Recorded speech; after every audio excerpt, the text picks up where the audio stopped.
Friends, good morning. எல்லோரும் எப்படி இருக்கீங்க? எப்படி படிச்சுட்ருக்கீங்க?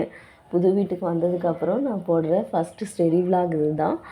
வீடு சேஞ்ச் பண்ணும்போது ட்ரைபாட்லாம் கொஞ்சம் உடஞ்சிடுச்சு. அதனால ஸ்டடி விலாக்லாம் எடுக்க முடியல. 4க்கு இன்னும் 140 டேஸ் கிட்ட தான் இருக்குது. படிக்க ஆரம்பிக்கலைன்னா இதுக்கப்புறம் படிக்க ஆரம்பிச்சிருக்கேன். ஏன்னா லாஸ்ட்டு 2 மந்த் நமக்கு ரிவிஷன் பண்ண தான் கரெக்டாக இருக்கும். நானுமே படிச்சுட்டு தான் இருக்கேன். பட் ரெகுலராக படிக்க முடியல.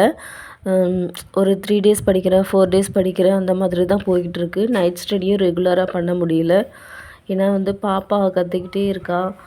ஸோ இதுக்கப்புறம் தான் நான் நைட் ஸ்டடி ஸ்டார்ட் பண்ண போகிறேன். ரெகுலராக படிக்கணும். ஸோ நீங்களும் என் கூட சேர்ந்து ஜாயின் பண்ணிக்கோங்க, படிக்கலாம். ஒரு ஸ்டடி பிளான் போட்டிருக்கேன். அந்த ஸ்டடி பிளானை உங்களுக்கு ஷேர் பண்ணுறேன். ஸோ எல்லோரும் சேர்ந்து படிக்கலாம். ரிஷபா அகாடமியோடைய குரூப் 4 ஷெடியூல் ஃபாலோ பண்ணி தான் படிச்சுட்ருக்கேன். மேக்ஸுக்கு இப்போது 300 ரீசனிங் சம்ஸ் தான் போயிட்டுருக்கு. அதில் 14 பார்ட் போட்டிருக்காங்க. அந்த 14 பார்ட்டும் கம்ப்ளீட் பண்ணியிருக்கேன். ஒரு நோட் போட்டு அதில் தனியாக எழுதிட்டுருக்கேன். அதுக்கப்புறம் தமிழுக்கு இலக்கணம் லைவ் கிளாஸஸ் நடத்திட்டுருக்காங்க நைட்டு. அதையும் ஃபாலோ பண்ணிகிட்ருக்கேன். இலக்கணம் 200 கொஷின் கம்ப்ளீட் பண்ணியிருக்காங்க. இப்போ பிடிஎஃப்பும் கொடுத்துருக்காங்க. அதுவுமே ரொம்ப யூஸ்ஃபுல்லாக இருக்குது.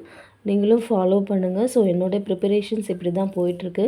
இதுக்கப்புறம் என்னுடைய ஸ்டடி பிளாக் ரெகுலராக வரும். ஸோ ஃபாலோ பண்ணிக்கோங்க, சேர்ந்து படிக்கலாம். தேங்க்யூ.